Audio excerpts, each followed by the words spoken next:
been listening to a handful of lectures from the 60s and 70s that were discussing how secret societies came about and how, just in general, not like the true nature of like secret societies like the Illuminati or the Freemasons or like really infamous secret societies, but just simple things like a group of people that turned into a guild or a collection of like the same types of traits and stuff like that.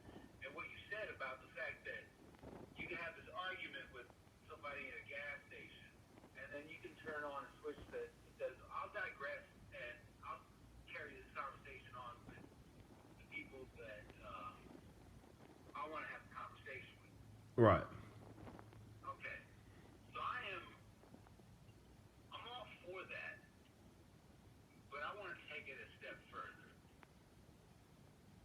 I have a lot of friends and people that I come into contact with, I would say on a semi-regular basis, maybe like once or twice a week, whether it's through text or phone conversations or even face-to-face like outings and stuff like that. I don't know if there are any of them outside of maybe one or two, and let me say there's probably about 20 to 25 people that I'm still close to in a physical sense, like in Dallas and all that, and that I would have this style of conversation with, but it would be tweaked based on their capacity of understanding what I'm saying. So Right. here's the issue with that. I can't be myself, even with those people. I have to be a somewhat of a. I'm still myself, but I'm a portion. You always have a character. Exactly. However, there are certain people and there are certain situations where the conversation is just allowed to be. There's no limitations on it. One of them is my podcast, even though since we want to kind of grow the audience and we want to become a little bit bigger, there's certain topics that once I catch wind of where we're going with them, I'll pump the brakes on a little bit. Now, this style of conversation that you and I have, I don't think there's any brake pumping. No, because we don't have an audience. Exactly. Well, we I mean, have an audience. yeah. The letter boys, the ATF, the FBI, yeah.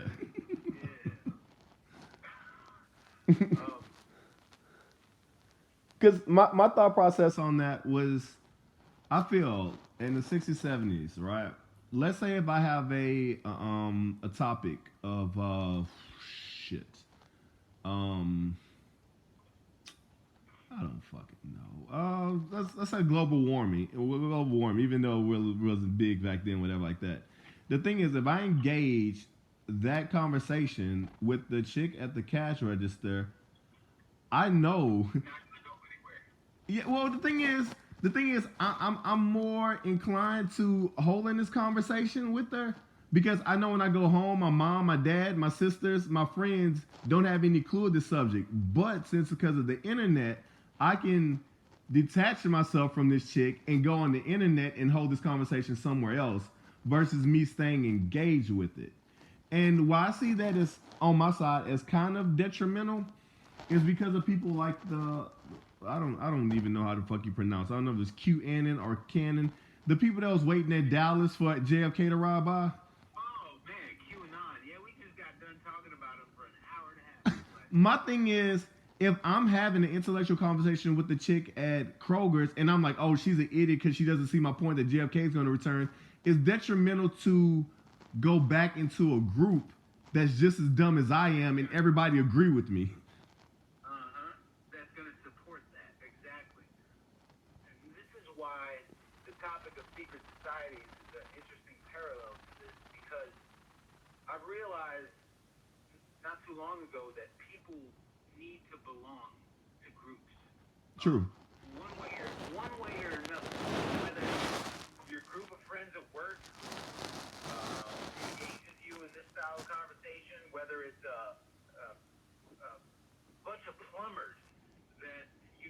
unions across the world or across the country, and they have conventions, and all the plumbers go and they get along. It doesn't matter. There's always some sense in the majority of folks to have to belong to a group. Now, that's where your insight comes in. It can be a detriment because you're just stuck in a feedback loop of cognitive bias. And it's Right, preaching to the choir, literally. Or even worse, you become so convinced of your opinions being correct based on the confirmation from the world around you, the people around you, that like it impacts your connection to reality. So yeah, that can be detrimental. Don't you think AI can interfere with that too? Well, I think AI will be able to interfere with that when AI is able to speak strictly facts. And you already know, from human to human, even if you present them with the facts, that JFK is not fucking coming. There's people who will sit there and argue with you to the fucking eyes turn fucking red that he is returning. But I think if you have a middle person, that's an... I go through this situation. I don't even know how this relate, but I need to tell you about this real quick, okay? It's going to correlate somehow. So the friend that I wanted to start the virtual dating app with, right? I'm giving him advice on this is what we should do, this is what we should do. Hey, what's your input? This is what we should do, this is what we should do, whatever like that. So he's calling me an idiot because he thinks my mind is too small, in which reality is I want things to be small to see where it can grow versus going to growth and it's shit blowing up in my face. So so we inside of a... Yeah, I'm dumbing it down while thinking of all the things that I can do to improve it later. But he needs the later now. But I'm giving him advice on different people, like Elon Musk. He didn't start with fucking Starship 12. He started with some little bullshit ass rocket he got from a fucking thing, whatever. So, but we're going past that. So I have another friend. We're inside of a group chat. There's 3 of us. So he's asking him for advice. He's like, man, I want to start this reality football, fantasy football thing, whatever like that. But I'm going to need a website. My friend's giving him advice, but he's totally denying the advice. And my friend made a good point. He said if this was some white dude named Michael that wasn't attached to him as a kid, he would have taken the advice. But since we know the person, it's not good advice. So I feel that this how AI will be able to come in versus human to human and just lay out the facts. Because even if you lay out the facts to a human, if they know you, they feel it might be bullshit. And the thing about it is, and the thing about it is, it'd be something non-related to the situation. Let's say, like, if I give you a genius of idea of how to write algorithms for Google, you know, and it's 100% perfectly fact. That person that known you from a childhood, be like, oh, you're the person that used to eat crayons. How I'm going to listen to you? It's like this has nothing to do with me eating crayons as a child, you know. But it's just the human mentality that this is another human giving me advice that I know, so it's not correct. So I think the AI, trying to tie in the AI into that, is that the AI will be cut off from being able to find that person's flaws from their past. Well, also the AI would be moving anonymously as well. Like it would people. So this is where it gets very intricate, depending on which side of the fence you're on. Because like my podcast co-host, I've fleshed out a bit of this for him, and he thinks it's borderline manipulative if you influence people without their knowledge. And yet he's okay with all of what is going on right now and doesn't think it can be stopped, or doesn't want it, or doesn't want to see it like reversed for a positive, because he thinks that then if it's something positive, it would be influencing people or manipulating them and not letting them naturally decide for themselves. So he's like just a cynic at the end of the day, because he thinks that all the negative results we've seen have been natural results, where I argue with him that no, it's been through conditioning and through the internet and through the last 20 years of day in, day out routine, like sort of remedial and regressive behavior that we've come up with people who don't really want to do much, can't think for themselves, and have caved into the concept of not really going anywhere in their life. And that's why depression, anxiety, and all these things are rampant. So I agree with you that AI could play the middleman to that very easily. The Yeah. thing is, I don't want it to be. I don't want it to be what my co-host says, which is manipulative. And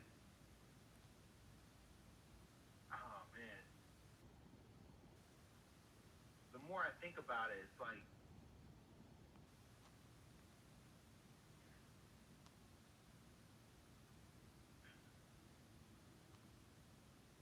the more I think about it, it will almost have to work like the way you got COVID. I'm gonna tie this up. I'm gonna tie this together. So you got COVID before it was popular, Right. and it allows you to experience it naturally and see it for what it really was.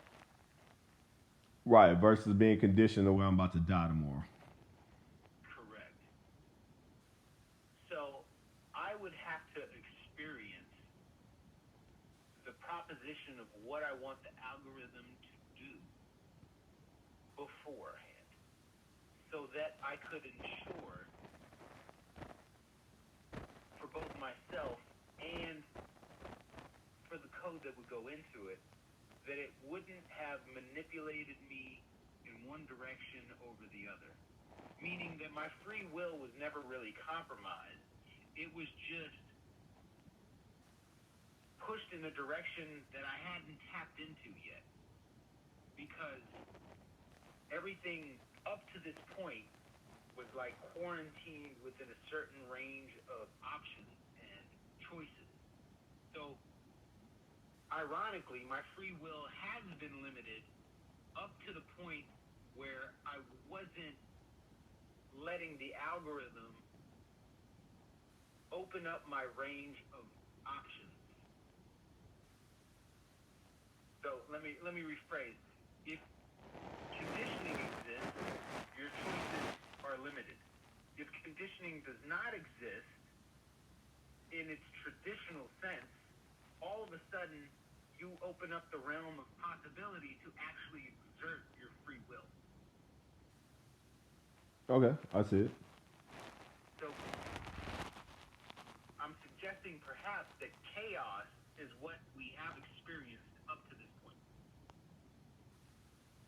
Are you saying that we've experienced chaos and Yes. Because chaos has been the result of humanity playing the role of thinking that it had the optimal decisions for everything along the way. And all we've seen historically is how that's been inaccurate. Oh, right. Like every step of the way, whether it's going to wars, even the idea of war in general. If there was an AI around in like 100 AD that could have said, hey, instead of beating this caveman, or actually it would have been like 10,000 BC, instead of beating this caveman over the head with a bat, why don't y'all cook the fish and share it? If there was an AI that could have interjected at that moment in time and said, one fish is enough for two people, then the entire course of history might have been changed. but But it was the idea. okay. It was the idea. It was the idea that one caveman thought the other caveman was going to take the whole fish away from him because inside of him, he wanted the whole fish for himself. I get that, and I'm not going against that. But just I have a quick question in between here. So, do you think if an AI intervened from cavemen, do you think evolution would have been as strong as it is now? I don't know. Since you're not weeding out the weak, you're basically Instead of having one strong man and one weak man, where one beat the other one to death, both of them lived. So it's no stronger or weaker. It's I mean, I'm being like very general with the idea. I know it's not exactly what you're trying to say, but I'm saying like, do you think people be as strong as they are now because evolution would have allowed both sides to live? Just a thought. Nothing deep.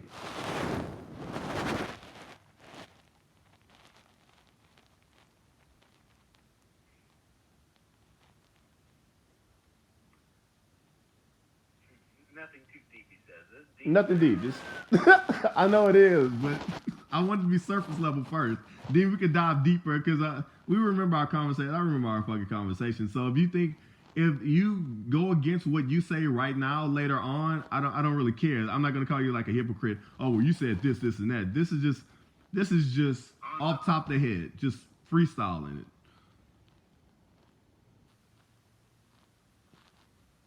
But I think that weakness and strength has been distorted by people who think like here, let me just be honest with it. Like,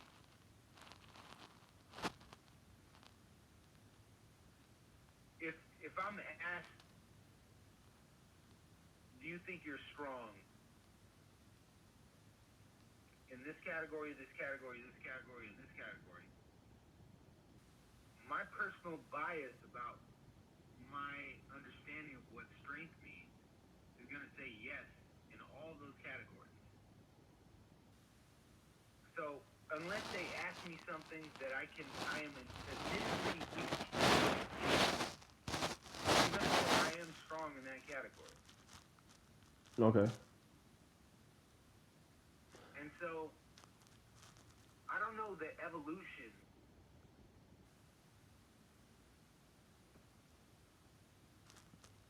on the terms of which we've experienced it, or historically have experienced it, pertains now like we think it does. That's to say, like, there's still that innate natural instinct to compete with one another. Except now, we're not competing for food. We're not competing for. I mean, it could be argued in some ways we are, like the corporations are. But humanity, like, I'm not going to a grocery store unless it's something crazy. And it's interesting how switch gets turned right back on when there's like global shit going on. All of a sudden, humanity regresses back to its very primal nature to hoard and to take everything for itself. Yeah, My bad. no. I'm just I'm kind of like I'm out in the floating ether of contemplating all these things simultaneously. I know because there's a lot to digest. I get that, and it was supposed to be a simple question, but I know our brains doesn't allow it to stay simple. And to feeding off the strength and strong survive. I mean, if you think about it, like back in the Neanderthal days, the Neanderthals had larger brains than humans, but humans were probably stronger, like physically stronger. But who's actually the weaker one? You know, I mean, if it was up to me, I would prefer a stronger brain than a stronger body. And I think Neanderthals got wiped out because the humanoids were stronger than them physically and wiped them out. But that I mean that goes into the thing like what is really strength? Like it's kind it's kind. The dominant species at any given moment on the timeline always if it thinks it's the dominant species, it typically gets done away with by something bigger than it.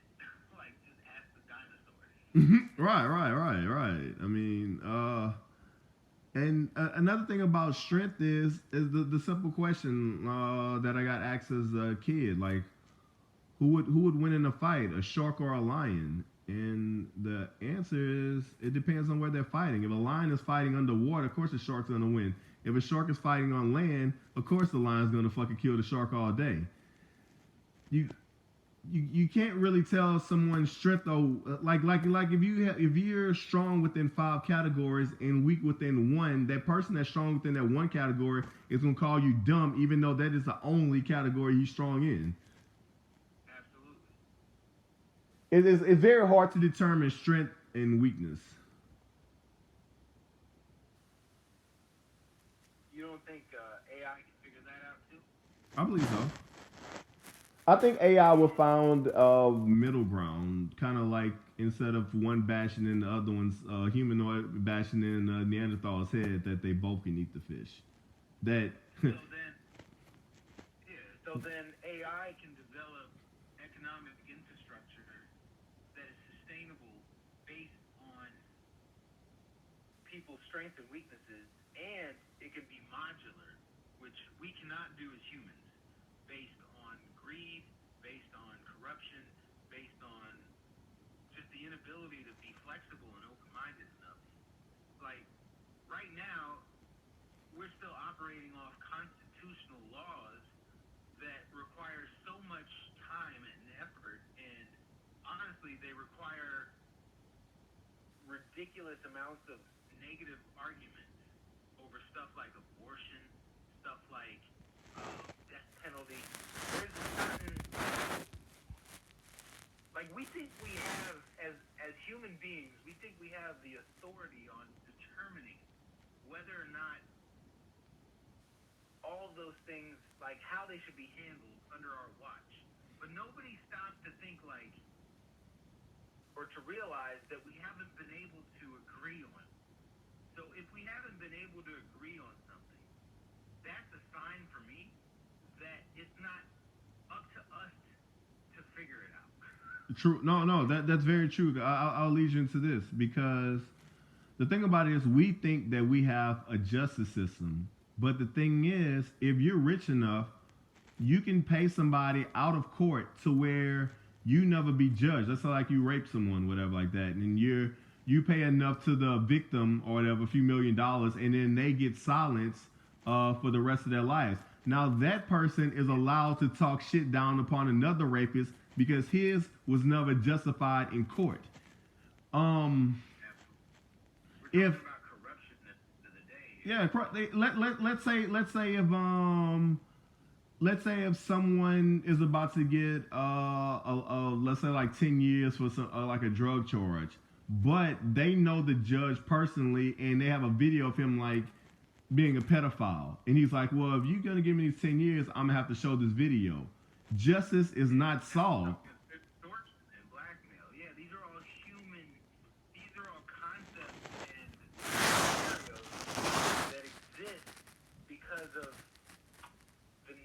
Humanity to almost create them. And they're negative. These particular ones are all negative connotations of like negative human behavior. And I use the term negative loosely. I don't mean negative like good evil. I mean negative as far as it's not aligned with the optimal outcome. No, I get it because there were decisions that could have been made that could have steered the pedophile away from choosing to, make a move on that kid, or to get his brain to a point where he or she, because there are women pedophiles. Oh God, yeah, and they get away with it. There was a sequence of events that could have happened in an alternate universe that didn't lead to the result of that person becoming a pedophile. Right. Yeah, it's the human factor will always be corrupted, in which why you would need an algorithm for an AI. But it's also difficult to find an AI. I mean, of course, he can't find the perfect situation, but a percentage-wise situation. Because if you look at any situation on Earth, it's almost impossible to find 100% negativity with inside of it. Because let's say like there's some really nice lady that works at the bank or whatever like that, she's a supervisor, and she's driving home and she get killed. I mean, that's sad, but everything isn't 100% negative because there's somebody who got promoted to her position that equaled a positive out of her death. Or use the example of organ donorship, like you said before. Exactly. There's always some type of huh? She could have a Yeah. Organ donor, 100%. She could have been an organ donor, and now 5 other people live. It's very very hard to find 100% negative inside of a bad situation. So I can see if the AI would be like, this is 89% negative, 11% good. Let's just cancel this because it's more negative than positive. Bro, it does it already. It's funny you mentioned that. I found it so interesting to see the AI during football games. I don't know if you've watched football games this Mm-mm. year, but it used to be in the fourth quarter, you would see like this win percentage, little graphic pop up at the bottom of the screen that would say, like, say Dallas is playing Houston, for example, 24-17, and there's 3 minutes left in the fourth quarter. Using all the data on the history of every football game, I'm assuming this is how it works. On the history of every football game and every outcome, and factoring in the wind and all this, it comes up with the win percentage for each team, and it says, oh, Dallas ahead by 7 with 3 minutes has an 83% chance of winning the game, and it'll pop up on the screen like very frequently. It does it after every big play now. So that's what it was like 5 years ago. But now if Dak Prescott like throws an interception in within 3 or 4 minutes, it'll go from 83% to 50%. So That's cool. it'll update you. It'll update you dynamics change. But that's based on historical data, and even then it still gets it off every once in a while, and there's like, I'm sure there's been the anomaly where it'll say, Dallas's win percentage is 3% because they got 85 yards to go and like 20 seconds to do it in. But all of a sudden, when there's a 50-yard pass and they're down to the 20-yard line, it goes from 2% to 6%. So based off, I mean, we've done a lot of stuff as human beings on this planet. This whole conversation is not a knock on the existence of humanity or the fact that it's just made one bad decision after another, after another, after another. Without all those bad decisions, we wouldn't have the data to know what a bad decision looked like based on the results. So what I'm saying here is like we could use a chain of events like entering World War II. We could break the data down to, and that's a unique circumstance, but all the wars that followed after that, or the ones before that, they all have like common threads and common denominators. You could extract all of the hard data from every decision that put the United States in a position to enter World War II, and you could say, okay, how do we avoid this how do we lower the percentage of having to be put in this position again down the road? Well, let me hit you with something real quick, right? So, I mean, of course, I love the game of chess. So, of course, I study how the chess algorithms work. So, check this out. This is a play on your AI. Which AI would you prefer? So, at one point, they took an AI, a machine learning program that memorized every single grandmaster chess game, top of the line level, whatever like that, and it memorized which move was the best, most optimal move inside of this position, right? Killing every single human alive, Then DeepMind from Google started from straight scratch. What they did was they didn't download Grandmaster. What they did was they allowed the AI to play 1 million games per hour against itself and find its own optimal decision outcome. And that AI was able to kill the AI that was only related to historical Grandmaster games. Even though Google DeepMind never had one Grandmaster game downloaded into its mainframe. So it'll be more like a Doctor Strange, to where a situation never happened, but I'm running option. You created simulations within your own self to find the most optimal situation because this thing has never happened before. Versus going off something that's only based off what happened before. Very, very fascinating to contemplate. Here's why that is very fascinating to contemplate. And I'm ready to reveal a little bit about how this would all work and why I think it's already in place in many regards.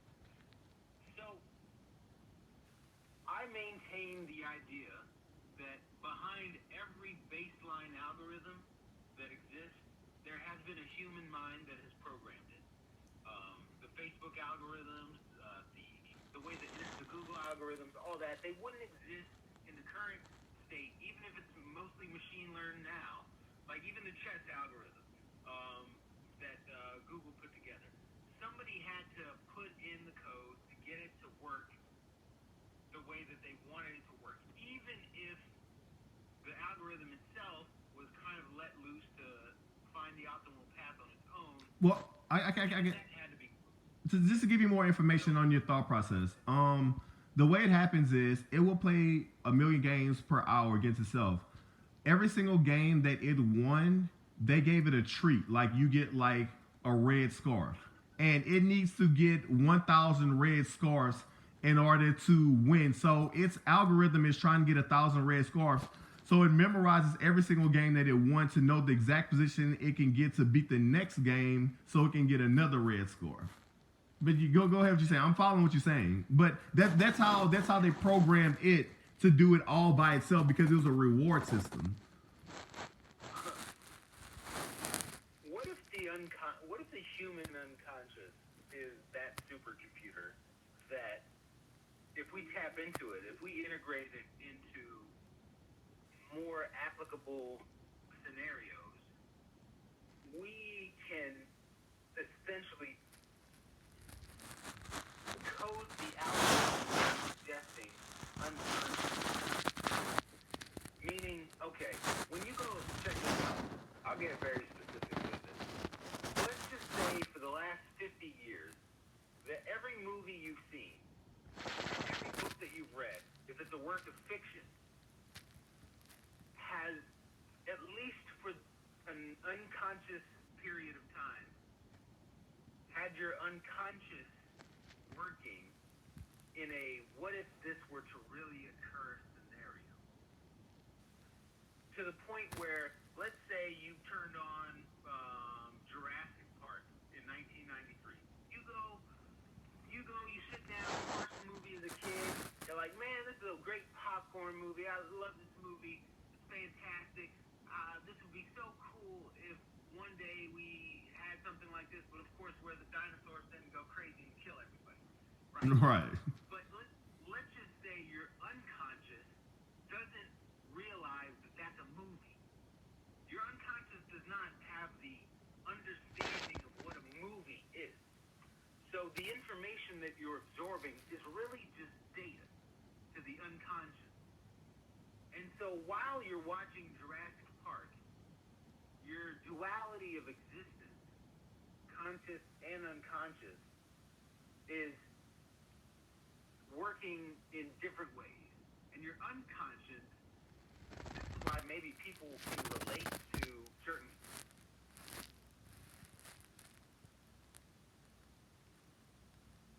something registers within them that associates with what that person is going through. But let's just say the unconscious can simulate what a Jurassic Park scenario would look like in reality, and based on that,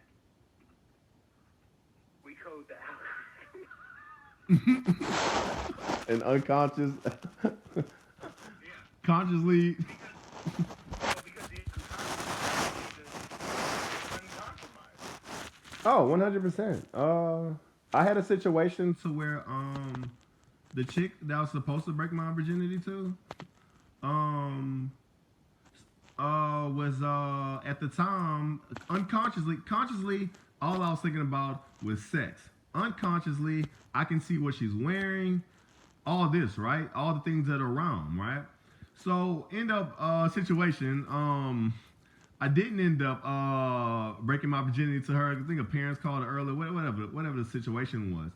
But that's like when I'm like 16. Fast forward to when I'm like 28, 30, 10, 12 years from now, I have, without even knowing, I get turned on by chicks that wear blue dresses, right? I don't even know why. I'm like, man, this chick is a lot hotter.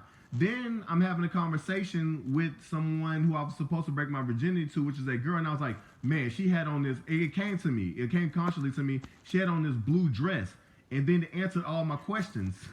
I'm attracted to chicks in blue dress because unconsciously my brain was taking in that information that I found her so.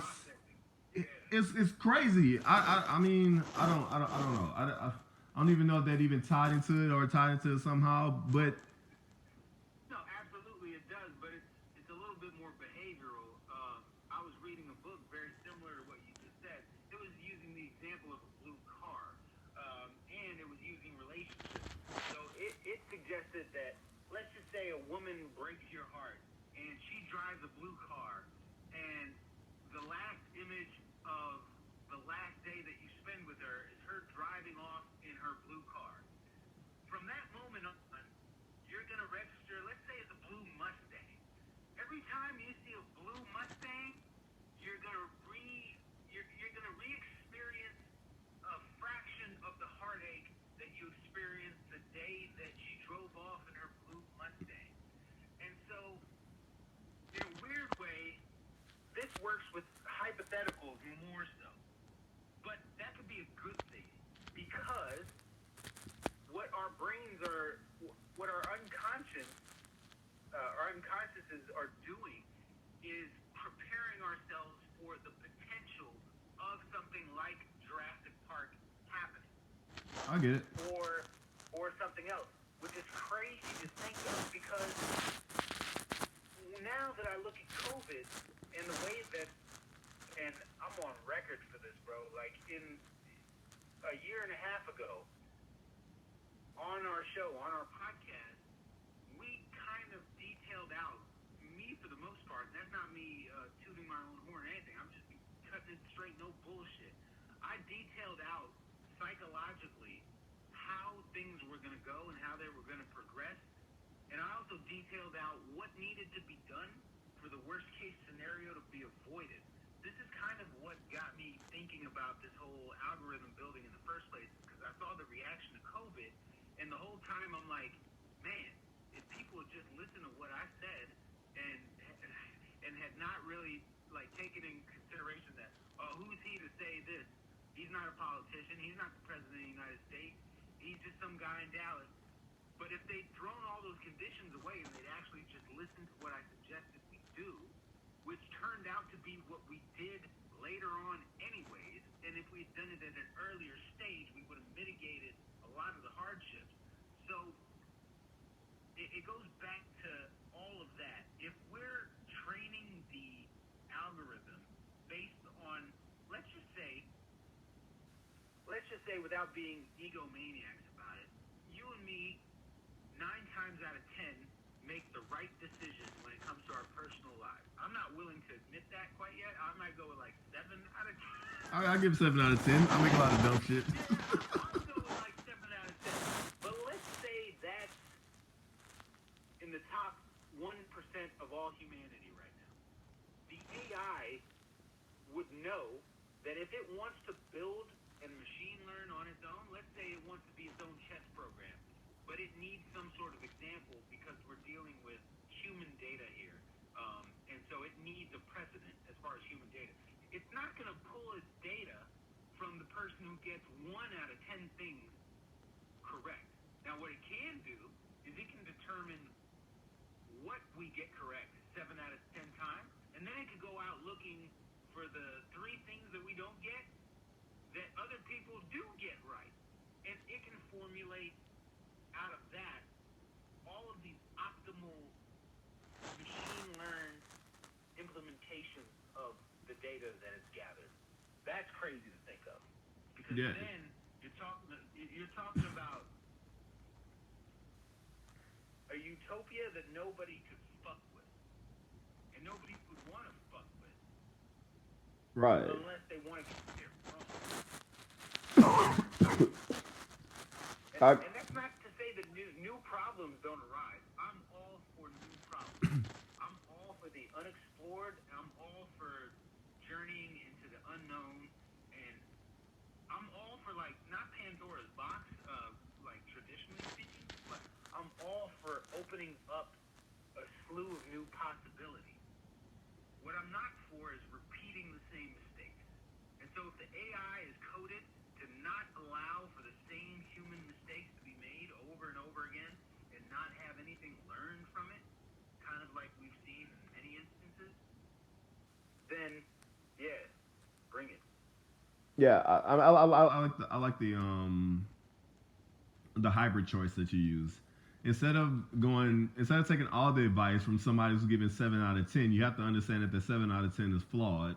So you go into other people, to add upon the flaws that you've made and got wrong, and get it from the people that got that part right. You could even do it on mass consciousness. Say, like, the 7 out of 10 times we get something right, we're thinking independently when we do that. And the 3 times out of 10 that we get something wrong is because we're allowing something to influence us. Whereas the 3 times we get something wrong out of the 10, the masses get it right. And hive mind thinking, or this is just hypothetical, but thinking as a group, or thinking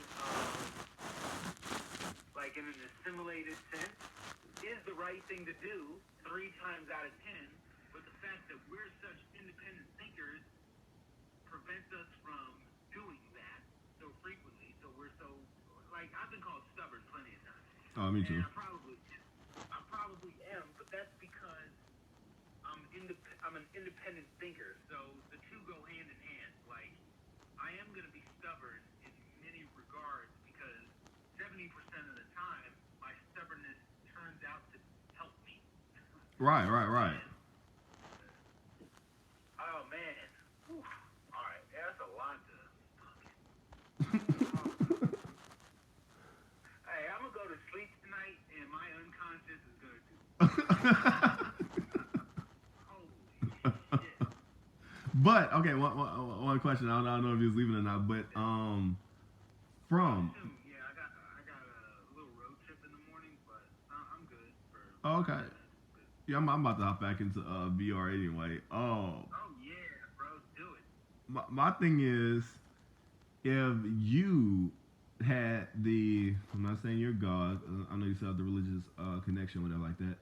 But if you were in his or her position, would you, not going against what you just said, but just as you personally, would you prefer chaos, trying to find order, or having AI that's finding order for the chaos? You have to witness this. What would be more fun for you? So,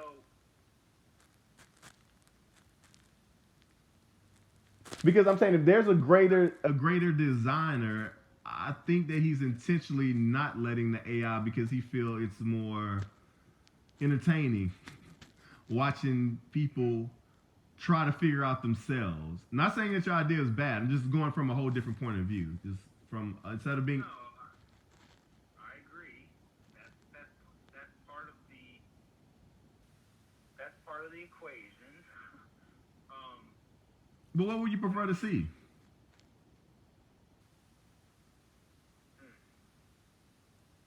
Would you prefer the chaos and then find that order, and you intentionally do not allow AI?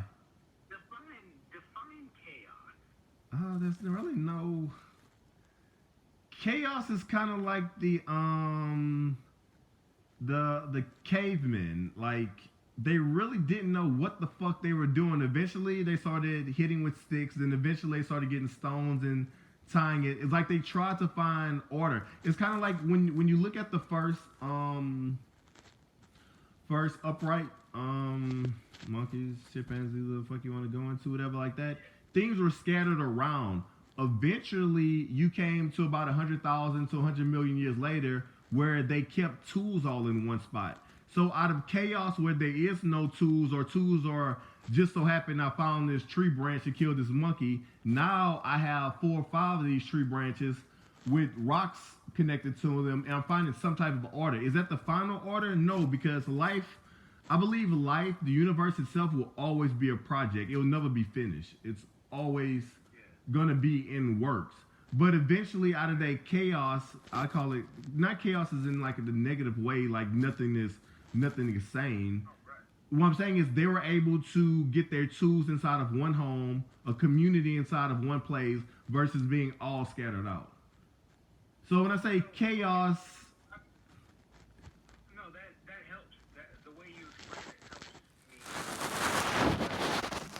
add context to it. because honestly, we're in chaos right now. If there's people from 3,000 that's gonna look at us and be like, "What the fuck were they doing?" Yeah, that's what I was gonna say. Is that I don't think God puts a limitation on, because God, in my opinion, God is infinitely expansive to the point where God is working in congruence with the bigger picture, meaning like the actual expansion of the universe and what's happening in the cosmos.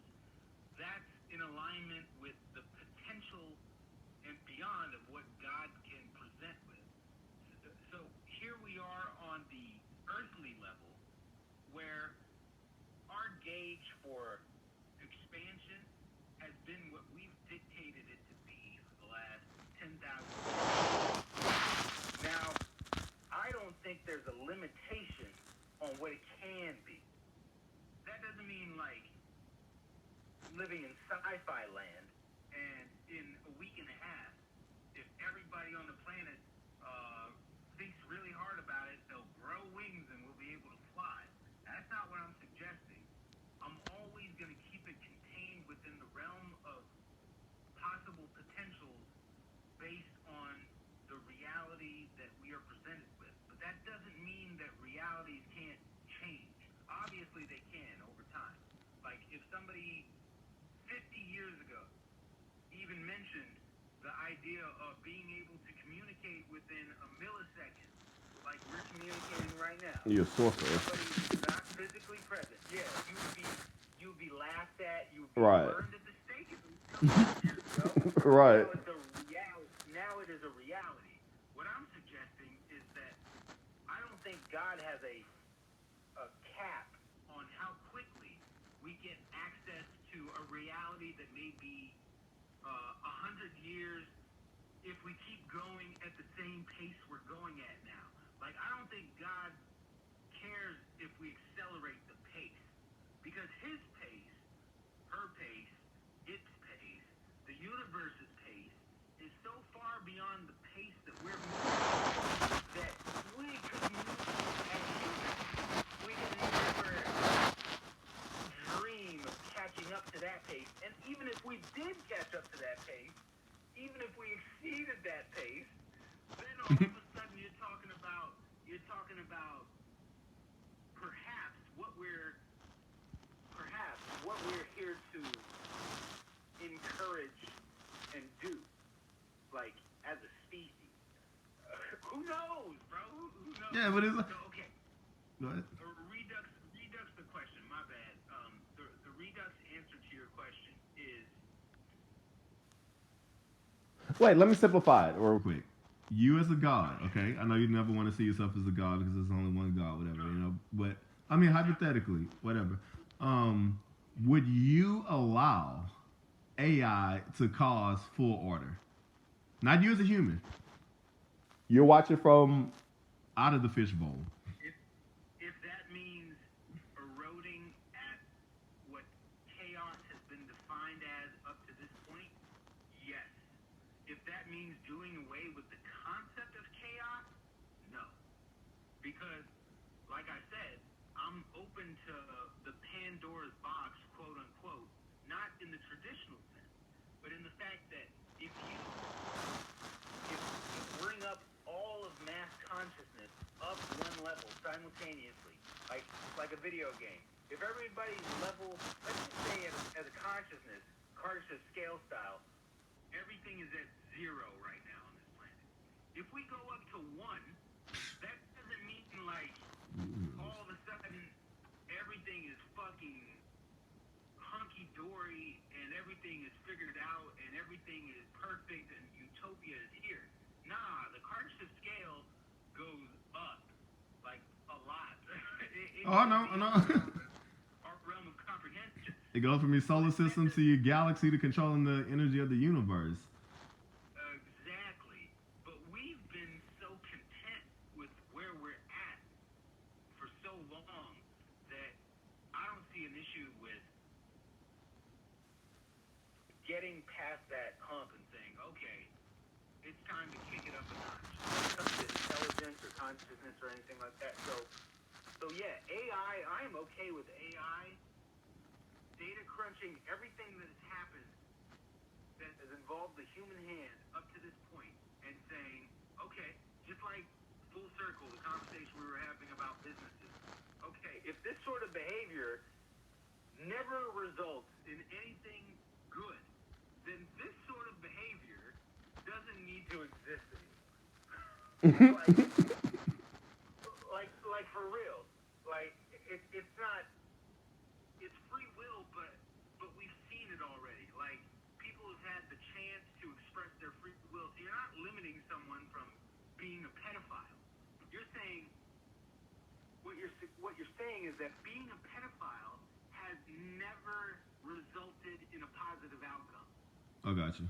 Like for the victim, for the perpetrator, there's no positive outcome, period, based on the way that chemical developments have occurred. So let's say that AI has access to every person who's been a victim of every single one of them. And the data shows 100% of the time of molestation in their childhood develops traumatic triggers into adulthood. Oh yeah. And every person who develops traumatic triggers develops mental handicaps, or certain parts of the brain don't function like they do in someone who hasn't been molested as a child. If the AI can determine that there is never a single positively steered mental growth or acceleration in the brain of someone who has been molested as a child, that doesn't mean someone who's been molested can't become a genius or anything like that. Let's just say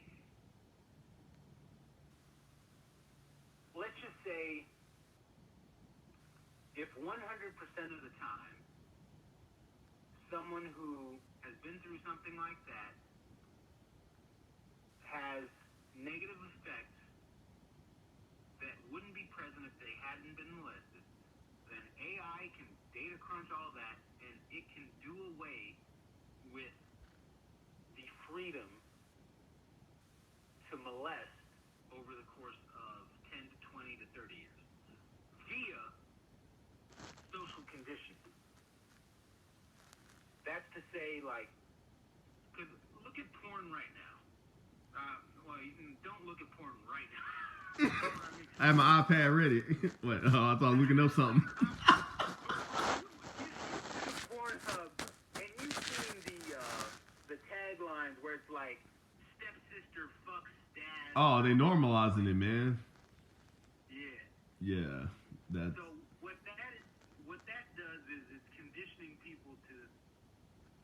Honestly, it's conditioning kids who don't know any better to say it's okay to be attracted to My stepsister. They do it all the time. Yeah. But. So if AI can do it in that way, I know AI can do it in the opposite way. Right. And one of the crazy things, this correlates because of the whole rape thing. I do my own data analysis. from rape victims. Because one of my I guess you'd just say first cousins, uncle's son. He was molested, raped, basically, by a grandfather.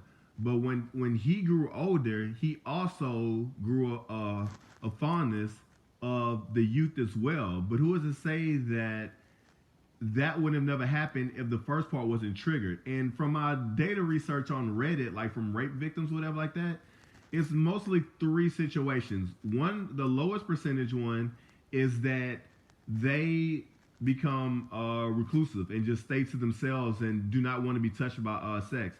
Two, they become hypersexual and they just want to fuck everything because they want to feel that they're in control when they fuck these people. And the third one is, huh? Negative outcome. Yes, those are both manipulated outcomes that are distortions from that person's optimal path.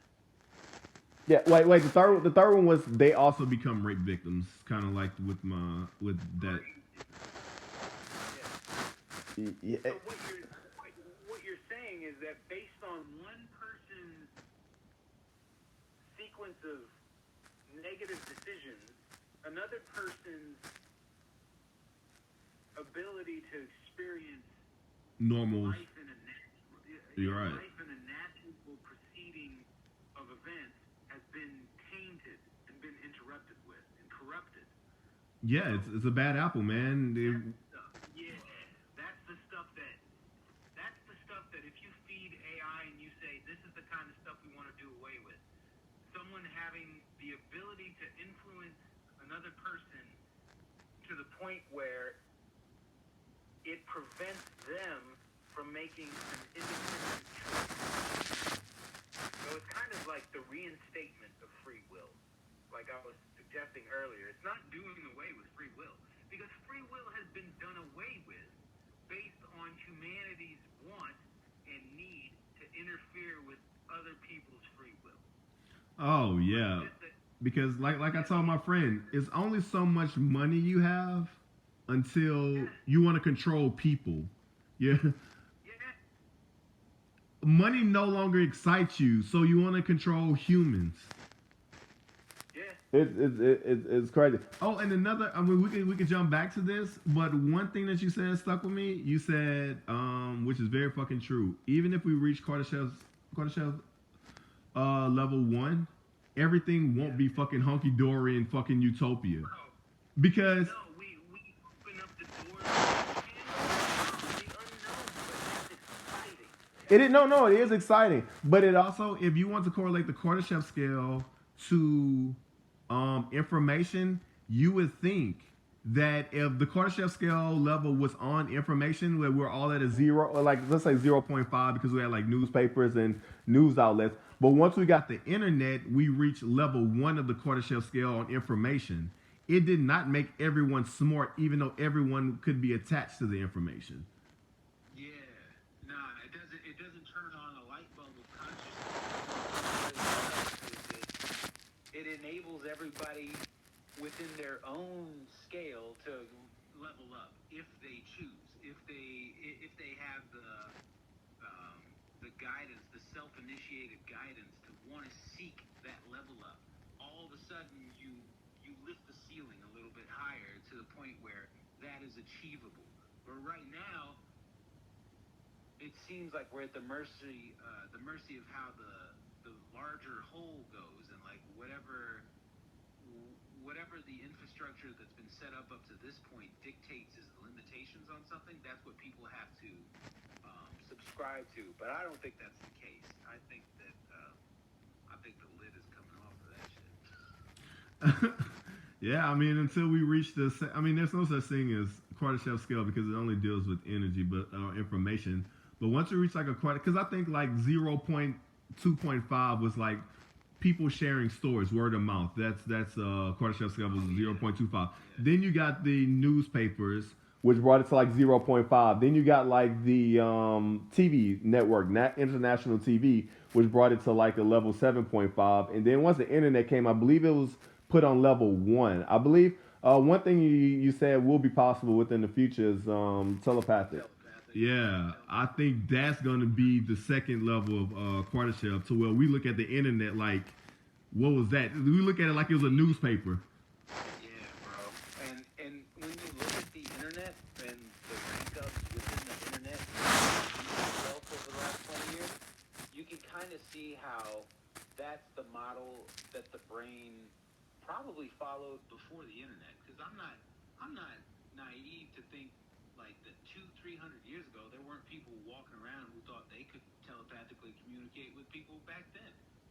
So I think the speed rank ups like from 56K or before that it was like 14.4, 28.8. 56 kbs. Yeah, Lord. It works the same way within video games. You had Nintendo at 16-bit, and then Sega Genesis was 32. Then you had the N64. It works the same way with the music file and the frequency or the mastering level of it. 128 kbs's, kps's, I forget, up to 256. It always doubles up. It works the same way. Right, yeah. With resolution on your TV, etc., etc., etc. It works the same way as far as the brain works. So I think that you do have a lot of 56K modem folks out there. Yeah. But you've got a handful of people who have access to, like, you remember back in the day with a T1? Oh my God! On Napster, I look for T1, T2s, and T33s. Oh my God, T1. Like T1 is average, if not below average now. Right. It's crazy. Because back then, if you had a T1 modem, you belonged to a business. That You were elite. yes. And so I do think it works the same way with like the technologies and the experiences of consciousness that are had by human beings. Like if I could walk into a room that's like a bunch of people who believe in telepathy or a bunch of people who believe in aliens. And if I showcase them my thoughts on aliens, I'm not going to catch anybody off guard. Right. They're gonna be like, oh yeah, we've had that thought before. Absolutely. They're gonna feed on that and build. Exactly, and it doesn't necessarily. These could be complete strangers, and that's the beauty of like the anonymous exchange of information from one person to another. Is when you can confirm something anonymously, I think it works more towards conviction than it does bias and supporting your bias. Because like that example you gave earlier about having an argument with somebody, a stranger, and then seeking out a group that agrees. With Cognitive bias, yeah. That's a little different if you, let's say you have the argument with the gas station attendant, and then you go online and you go on Twitter and you're opening up the floodgates to anybody being able to respond to you, not just your friends or something like that. And then all of a sudden somebody comes along and says, well, from what you're saying, sounds like the gas station attendant was right. And then all of a sudden you have a different perspective on things. But when you walk into that alien group or that alien like seminar, and all of a sudden this is why I love reading books, by the way. If I open up a book from 100 years ago, written by some professor in 1925 at Oxford University, and I randomly walked into a thrift store, and I randomly decided to pick up this book, and nobody influenced me to pick up this book other than the fact that I was going to be at that store on that day, and I reached out and grabbed that book, and I read something that confirms a thought that I've recently had or even had a month ago, and it was had in a different moment in time by a different mind, then that lets me know that I might be on the right track to something. Whereas if I walk into my house and I say, you got to agree with me on this, or you have to see things my way, and then eventually I get that person to see things my way, there's less satisfaction in Oh, way less satisfaction. 100% agree. 100% agree. So what I want to see from the world around me is not necessarily necessarily a confirmation of everything that I think should happen. What I want to see is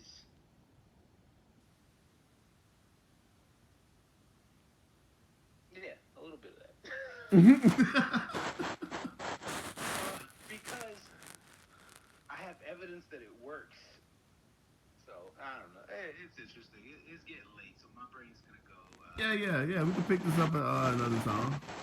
But I like your idea how you can get on the internet and then see something different, because that's what brought us together on the Twitter debate, dude. And I don't. This is back in the day when I loved to debate. I like more of a dialogue now, but I went against you even though that I agree with you just to fuck with you. But look what it led to. Oh, bro, my co-host still does that on Meandering. Look what it led to. It's like, it's a dynamic that has to exist. I know the good cop, bad cop, like, they have to exist. And when it's done with authenticity, it works, like, for real. When it's done out of ignorance, though, there's no, it blocks potential. So that's like, Oh yeah. like with a flat earther, for example, if you can provide, like, I can't provide personal evidence. Like, I've never been to outer space, so I would never provide personal evidence to them. But there's like the seesaw tips in one direction so much more than the other direction, but they're not willing to see that. Then all of a sudden, like, disagreeing with consensus kind of becomes unproductive. Yeah, but let me say something like that: productive and unproductive.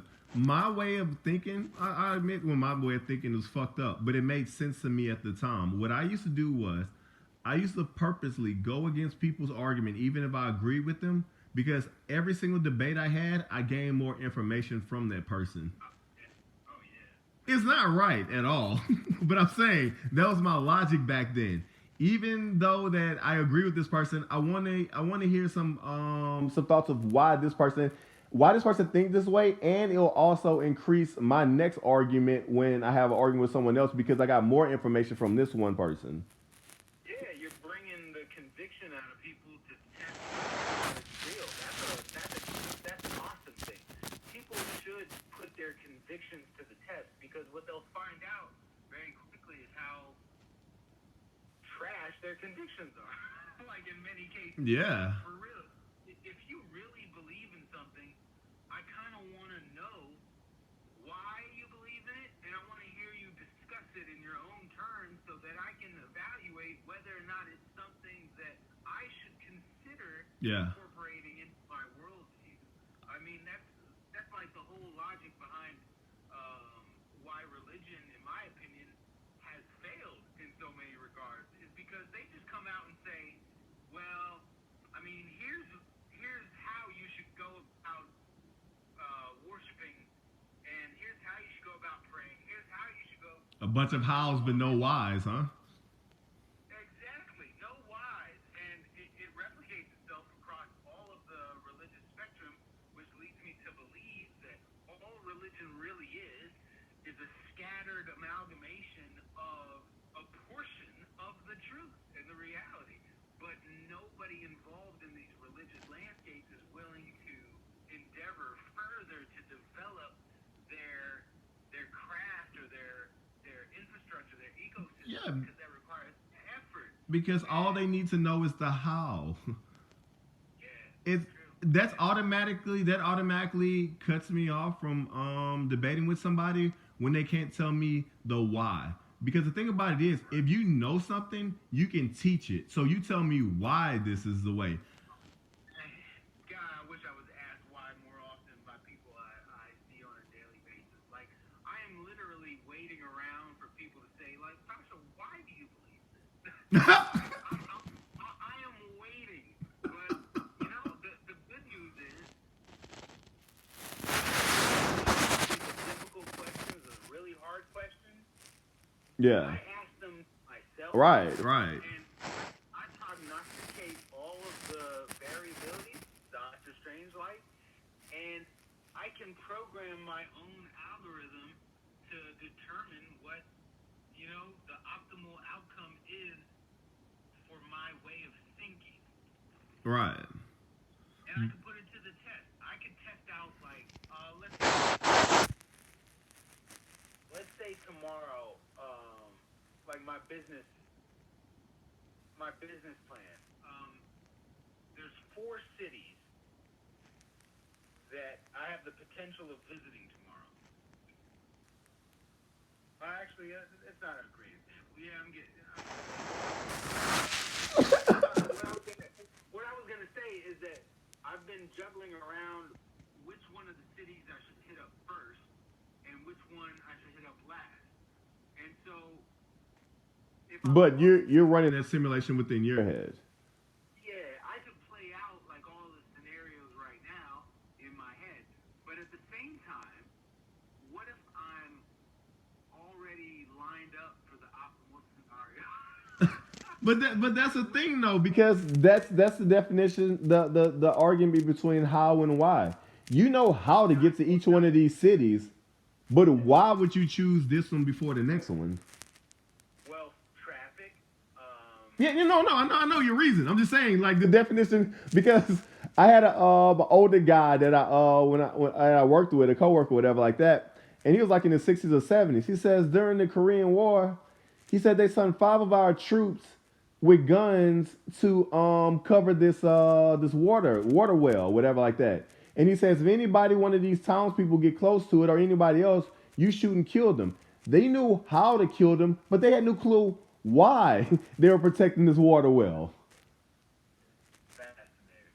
Yeah, it's a huge difference. Like I had an argument with my friend. He was like, if you're inside the military, you're a top of the line person, whatever like that. I said, y'all know how to do stuff. Y'all don't know why. If they tell y'all to go execute, Follow orders. yeah, if they tell you to go execute, blah blah blah, blow up this building, you know how to do it. But do you know why you did it? The why is the most important part of knowledge, man. Why am I doing this? I can tell you how to take out a fucking plate, like not a plate, like a pot from a stove, but like please put on mittens and take this out and put it here. You know how to do it. You don't know why you're not doing it because you might burn your fucking hands.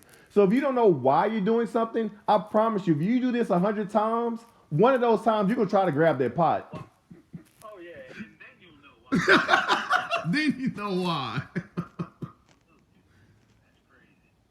Yeah, that's a good stopping point. It's a circle. Like if you run the simulation on all of the pattern behavior that has existed up to this point and the choices that we've made on all these global decisions, and if we never get the answer as to why we made those decisions, then we either repeat them or we actually answer them like before they occur, or even in hindsight. But the problem in hindsight is, like, if somebody asked me, the last thing I'll say, I promise. So if somebody asked me, like, why did Hitler want to kill, or why did he want to do away with as many Jews as possible? The answers that I'm going to come up with are based on people's interpretations of why Hitler wanted to exterminate the Jews. Right.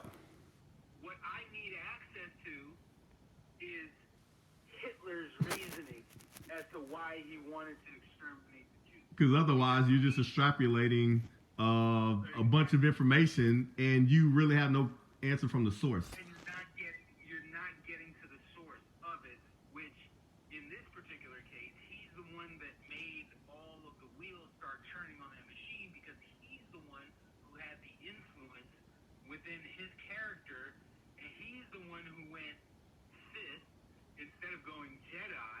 And so what you gain access to if you break him down mentally is how the mind of a negative influencer works, so that you can see the trend that would be building up at this current point in time with people not like on his level, but people who think they could attain that sort of level of control and power over people, and you can interfere with them repeating history and thinking that it's exerting their free will, but really they're just making the same decisions decisions that somebody's already made on a negative influence or on a negative side of the scale. So they're really not doing anything new. They're literally just following in someone else's footsteps, but the environment looks different. But the unconscious and the conscious are making exactly the same decisions. And you can prevent those negative result decisions from ever occurring in the first place. But you would have to have access to Hitler's brain. Exactly. Exactly. Which plays into what you just said about being able to play bad cops even in the face of good cops. Look, I'm not going to shy away from it. I'm sure you've been there and you've had moments where you have had extremely negatively polarized thoughts about the world. Oh yeah. To the point where you have been very pessimistic about a certain scenario. I've been there too. The point is, it's all part of the spectrum. So if you have control over being able to have a range on the spectrum, and if you can go from like the most optimal outcome to the worst case scenario mentally, you can go there. Like mentally, I can go, what if I was an evil dictator, Sasha? And what if I wanted nothing but control over people, and I wanted them to experience the world exactly as I deemed fit, and they had no choice, no free will, period. I can go there very quickly, but I don't stay there. I go there for a fraction of a second so that I can see the sort of data that I'm generating and pulling from, and I can feed that into the AI simultaneous. And I could even turn on my evil dictator voice.